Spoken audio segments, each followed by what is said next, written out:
orang tua. Tinggal bagaimana kita menghafalnya. Yang pertama yang Islam, doa sebelum mendapatkan keturunan ada 3.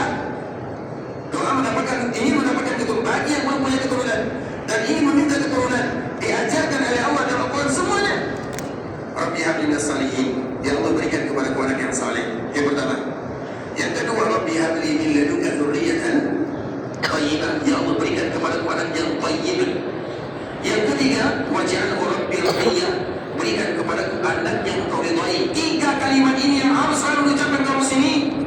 Jangan mereka hanya meminta ya Allah berikan anak, berikan anak.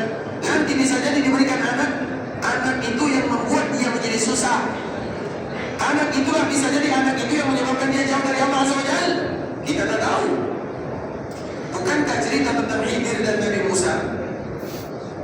Ketika Khidir bertemu dengan seorang anak yang sedang bermain, kemudian anak itu langsung dibunuh oleh Khidir. Diceritakan oleh Allah dalam surah Kahfi. Maka Nabi Musa bertanya, kenapa engkau membunuh seorang jiwa yang tak ada dosa? Kemudian di saat itu Khidir mengatakan setelah kejadian ini umat Islam, apa kata Khidir alaihi salam? Allah bagi tahu kepada diriku wahai Musa, kalau anak ini tumbuh besar dan dewasa, maka dia akan menyesatkan orang tuanya. Sehingga Allah perintahkan kepadaku untuk membunuhnya di kala mereka kecil. Kemudian setelah dibunuh anak ini, Allah hadiahkan kepada orang tua anak ini anak yang membimbing dia menuju surga. Itu tak boleh dilakukan kecuali cerita dalam Quran ini cerita ya. Jadi perkara Nabi Khidir ini tak ada Khidir zaman sekarang, tak ada ya. Itu ingat baik-baik, itu hanya cerita dalam Al-Quran dan itu sudah selesai. Kemudian di Islam kita lanjutkan. Siapapun yang ingin punya anak, 3 ini harus dihafal. Makanya setiap kali kita ingin punya anak, yang sudah punya anak kan ingin tambah anak lagi. Dan sebelum mereka ingin tambah keturunan dan anak ini, maka mereka berdoa. Yang pertama saleh, yang kedua thayyib, yang ketiga mardiyah. Sudah hafal semuanya? Sudah hafal?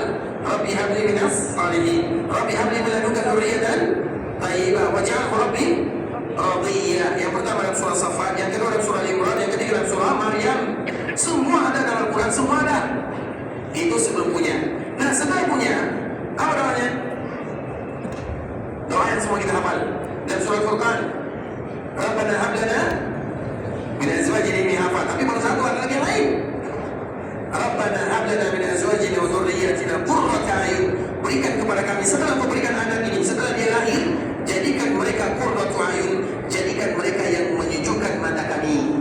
Artinya jangan jadikan mereka yang menyusahkan kami. Karena betapa banyak orang tua yang disusahkan oleh anaknya. Makanya doanya ini, itu salah satunya. Yang kedua, apa lagi doanya? Apa lagi doanya? Macam mana kita jadi orang tua tak tahu doanya? Berarti ulang lagi menikah. Tadi yang boleh Islam, apa doanya? Rabbi ij'alni muqimas salati wa min dzurriyyati rabbana wa taqabbal du'a.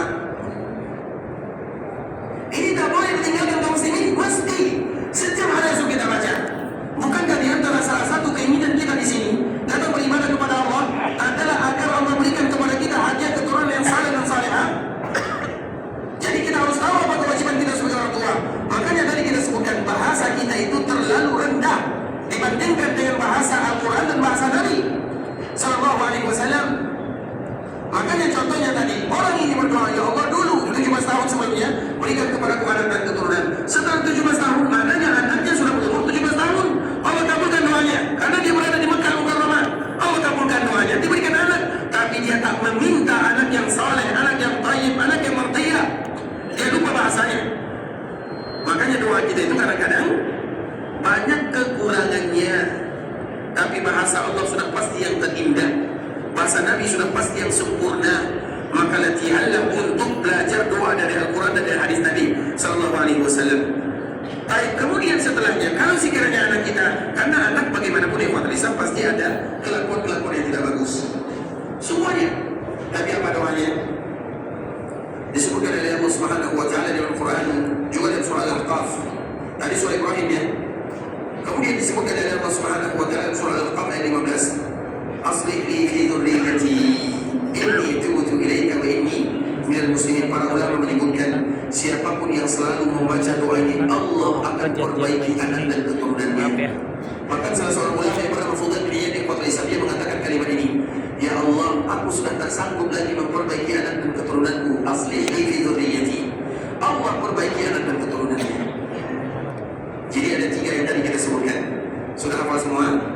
Wahai para orang tua, kalau tak hafal tak patut jadi orang tua.